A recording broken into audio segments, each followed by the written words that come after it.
Në Shkodër rreth 2000 persona vuajnë nga epilepsia. Kështu u shpreh mjeku neurolog Genc Nuria në ditën botërore të epilepsisë. Ai sqaroi se 1.2% e popullsisë vuajnë nga kjo sëmundje, e cila më shumë prek fëmijët dhe moshat e treta.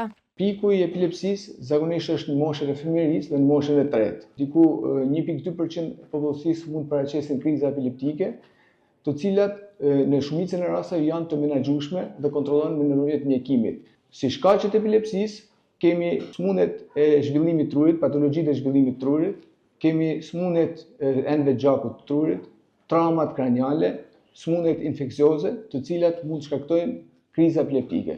Ndonse shifrat e personave të prekur nga epilepsia janë shqetësuese, mjeku thotë se nëse pacientët trajtohen në mënyrë të rregullt, ulen shanset e fataliteteve.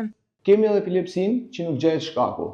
Në gjitha rastet ka terapi nga më të ndryshme për trajtimin, por shumë e rëndësishme përcaktimi i llojit të epilepsisë, sepse llojet të ndryshme të epilepsisë kanë edhe trajtime të ndryshme.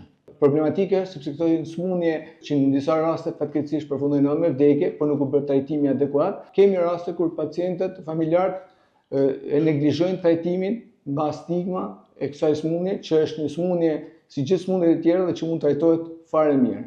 Në Shqipëria në afro 18.500 persona të prekur nga epilepsia, një sëmundje e cila nëse nuk trajtohet në kohë dhe avancon pa u mjekuar, mund të sjellë edhe pasoja fatale. Në botë numërohen afro 50 milion njerëz që vuajnë nga epilepsia, prej së cilëve 125.000 humbin jetën çdo vit.